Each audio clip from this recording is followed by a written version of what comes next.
The industrial action by South Africa's largest metal workers union enters day 3 since today. And since Tuesday, October the 5th, around 155,000 members under the National Union of Metal Workers of South Africa, NUMSA umbrella, have downed their tools. NUMSA called for a total shutdown of the engineering industry after wage talks with employer bodies became deadlocked and arbitration failed. The workers are asking for an 8% rise, but the employers' collective said they can only afford 4.4% with an increase for the current year, 0.5% plus CPI in the second year, and 1% plus CPI in the third year. The union rejected the offer, calling it an insult, even ahead of the industrial action. Marches and rallies have been organized across the country since Tuesday, with thousands attending a march in downtown Johannesburg, where protesters held up placards saying things like, "An injury to one is an injury to all." NUMSA has sought an 8% increase across the board rise with the first year of a pay deal and an increase equal to the rate of inflation plus 2% for the following 2 years. Annual inflation is currently around 5%. The mining sector in South Africa has recorded significant gains, but it seems the revenue and benefits are not shared. The strike might be like the one in 2014, which lasted 4 weeks and cost South Africa's economy 6 billion rand. The big questions now are this: how long will the strike last? And what will the strike mean for South Africa's economy?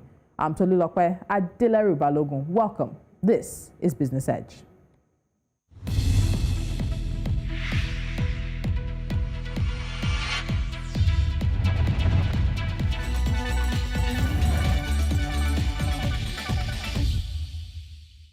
Now, joining me from Johannesburg is Phakamile Hlubi-Majola. She's the spokesperson for the National Union of Metal Workers of South Africa. Phakamile, thank you so much for joining us on Business Edge and welcome to the show. Good morning, and good morning to listeners, and thank you for having me on your show.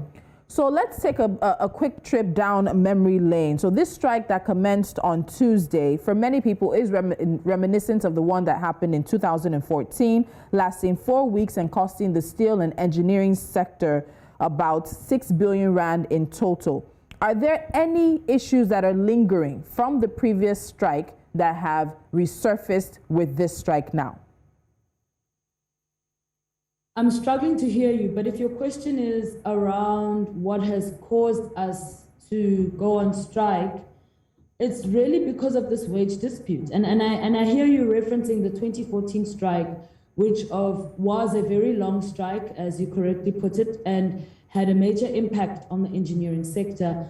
We certainly hope not to repeat the 2014 strike. We would like to see a scenario where we can find each other with employers, but that all depends on the offer that they put on the table. Right now, we have deadlocked. Workers are demanding 8%. Employers are only offering 4.4% for the first year. And this is a problem.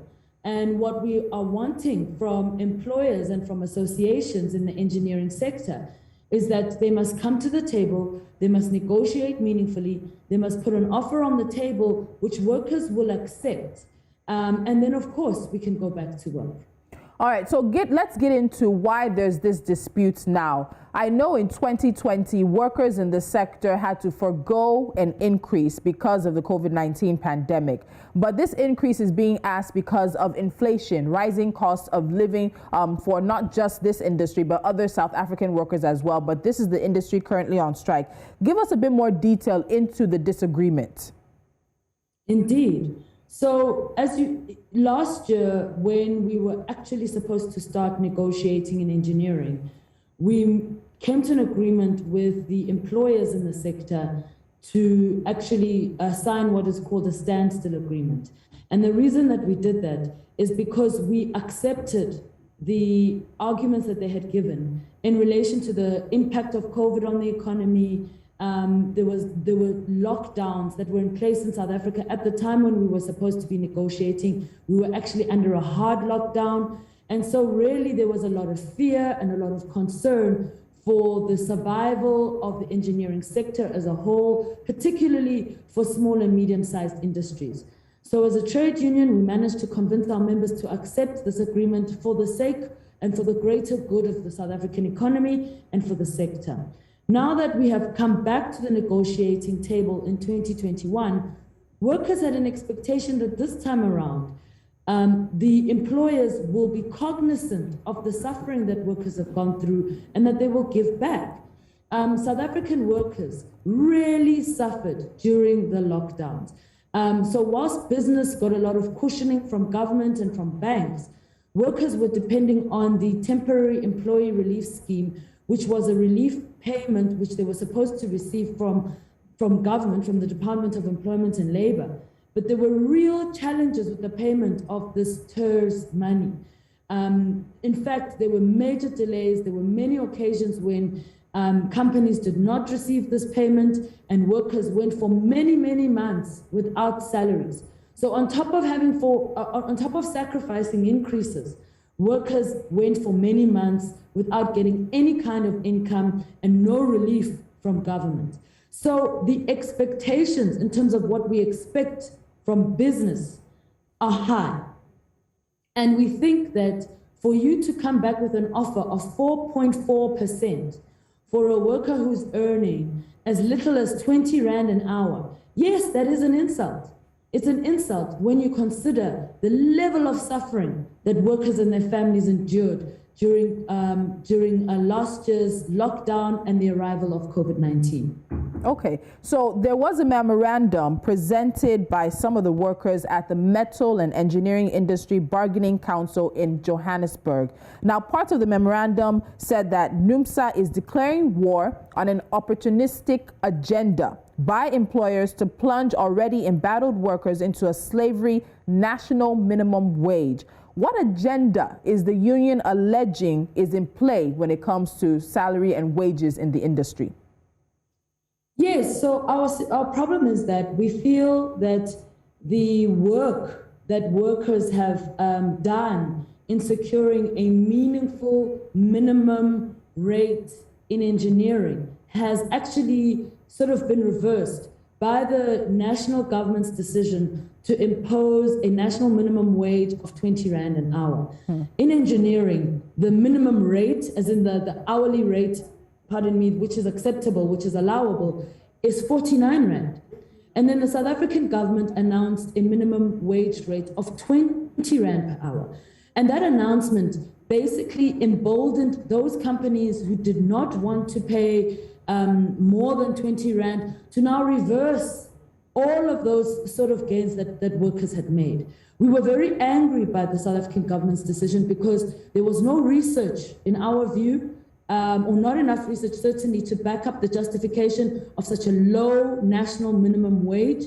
There was evidence presented in the months leading up to this that showed that 20 Rand per hour was very little as an amount of money that ordinary workers and their families should be expected to survive on. As a trade union, we felt that the process at arriving at a national minimum wage should have been much more scientific. It should have been based on the turnover of companies. And government was unwilling to do that kind of research and come up with a wage rate that was based on what companies could afford, not based on how they could exploit workers, but based actually on what companies in South Africa could afford. And unfortunately, they imposed this 20 Rand minimum wage, and it has had a really negative effect because in sectors where we have negotiated higher rates, employers now are trying to roll back on those gains by saying, because the national government has said the minimum wage is 20 Rand per hour, therefore all workers should be paid such a low rate. Okay, so this is an industry that accounts for nearly 2% of South Africa's economic output, is responsible for 190,000 direct jobs and hundreds of thousands of indirect jobs as well. And you're asking for an 8% increase. Employers have offered 4.4%. What do you say to those who say that this is a compromise, given that South Africa is coming out of the COVID-19 lockdown, coming out of recession as well, also has high unemployment numbers at this time? Is this a reasonable compromise in your estimation? Our members don't think it's reasonable at all. We believe that the industry could afford to do better, and we are convinced that they can. Even in our negotiations, as a trade union, we compromised a lot. We started our negotiations in early June. As a trade union, we started at 15%, and we demanded a one-year agreement. We moved from 15% to 8% to accommodate employers. We moved from a one-year agreement to a three-year agreement to accommodate employers. And let's not forget the sacrifice that workers made last year by sacrificing their increases. So we have gone very far in trying to accommodate employers. But on the other end, we feel that employers have not gone far enough. They simply came into the talks with a 4.4% and they haven't shifted. That is not negotiating meaningfully. That's not negotiating in good faith. Negotiations are about give and take. And it seems we've been doing a lot of giving, and there's very little giving on the side of employers. I would direct that question back to the company owners. What have they done to support the economy? They received millions in bailouts from this government through the Solidarity Fund, and those payouts were made very speedily. Some of these companies actually made profits under COVID. When will companies in South Africa start to give back to ordinary workers and their families, who are actually the ones who are responsible for carrying this industry, for carrying the economy, and ensuring that the engine of the South African economy continues to run? So let's talk a bit more about the steel company. So you said since the beginning of the negotiations, it's been 4.4% on the table. There's never been any shifting. Now, we've seen some of the profits, as you did note. Profits have been made in the industry, but steel companies have said they're still battling cheap prices and a lull in construction projects.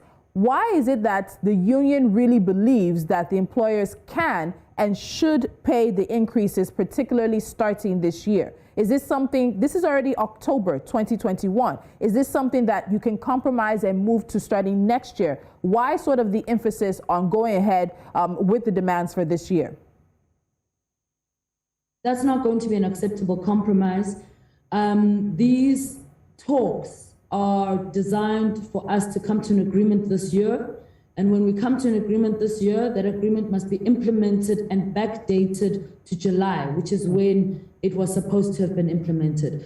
That is the standard practice under the in terms of how we negotiate under the Metals, Engineering and Industries Bargaining Council. We need a framework that's going to govern labor relations for the next 3 years. So this agreement would have to be signed this year and would have to be implemented this year. All right, Phakamile, please just hold on. When we come back, we'll talk about how long the union is willing to hold out. And we'll also get into some conversation points from the CEO of the Steel and Engineering Industries Federation of South Africa, asking workers to be moderate. When we come back, Business Edge is looking at the union strike happening in South Africa.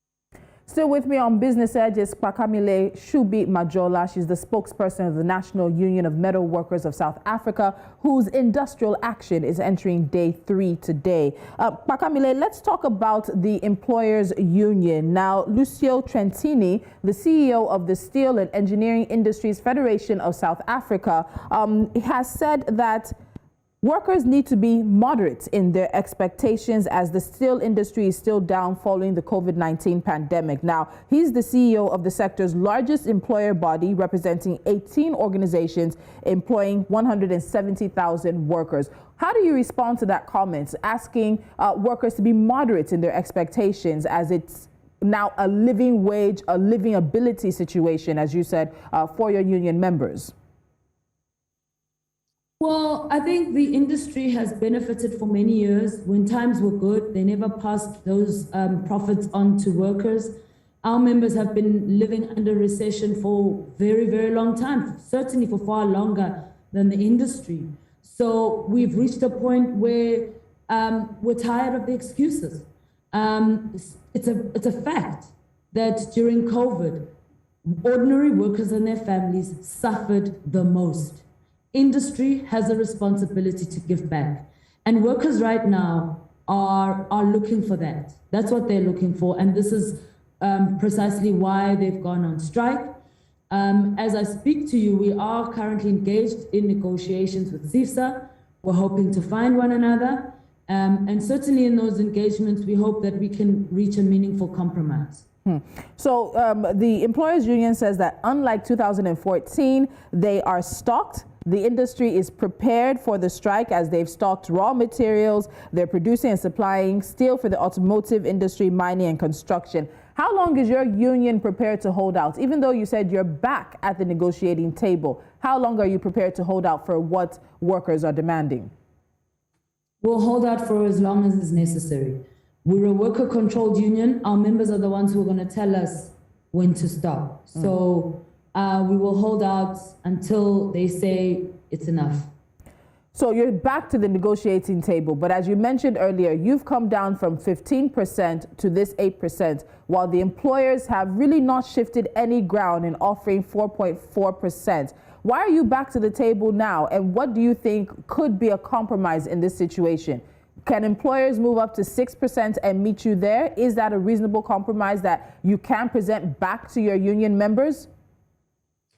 Well, that's not something I would be able to comment on at this point. All I can say is that we are definitely open to compromise.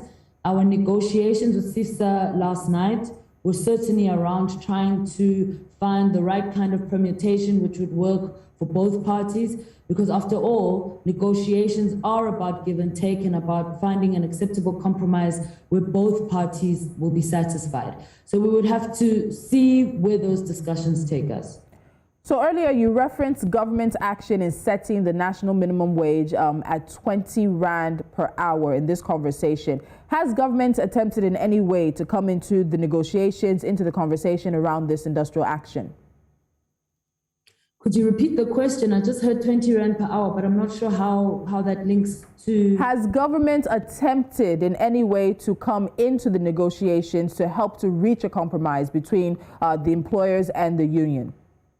Are you saying has government attempted? Yes, yes. Oh, well, what we've had is the CCMA, which is a body which falls under the Department of Employment and Labor. Its job is to assist with mediation and conciliation when you are in a dispute and there is a strike, as there is in this case. So the CCMA has officially communicated with us and requested to intervene. And of course, we welcome any kind of intervention from the CCMA in assisting us with mediation. We will reach out to them if that becomes necessary. At the moment, we are still continuing with our bilateral engagements with CIFSA, and we hope that will bear fruit. All right, Phakamile, I think we'll wrap it up there because there are a lot of things as the developments play out that we'll be checking base with. So as you said, you're back in negotiations, in conversations with the employers union, with the employers collective, and as updates come back, we will of course be checking in with you. Phakamile Hlubi-Majola, the spokesperson of NUMSA, thank you so much for joining me on Business Edge. Thank you for having me. All right. And this is a conversation that is definitely going to be one that many are not comfortable with in South Africa, which is the continent's most industrialized nation. We've reported key returns, increase in profit for companies in the steel and engineering industry. And now workers are saying they are not getting their share. 8% is the number on the table. 4.4% is the offer from employers. Will there be a compromise or will the union hold out? Day 3 is here. We'll be covering this very closely as we see how it plays out. The last strike in 2014 lasted 4 weeks and cost South Africa's economy 6 billion Rand. Some numbers to think about. When we take a break, we have a few more numbers for you, actually 4. NC4 to watch is up next.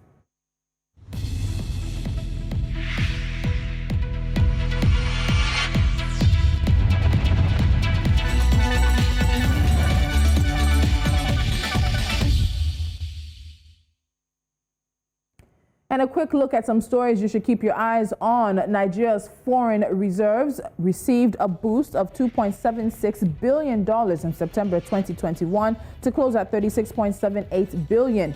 The CBN says this gain represents the highest monthly gain recorded since May 2020, when the reserve gained $3.07 billion in a single month. Notably, Nigeria's foreign reserve increased by 8.13% from 34.02 billion recorded as of August 2021 to 36.78 billion in the review month.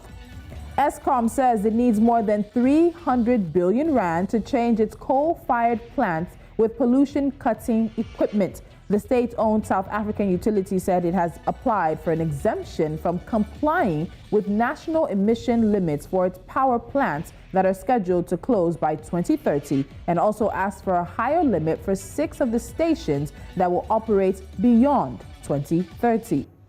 African nations believe financing to help developing countries deal with climate change should be scaled up more than tenfold to $1.3 trillion by 2030. And such an amount would mark a dramatic increase from the current goal of $100 billion annually that developed nations have struggled to meet.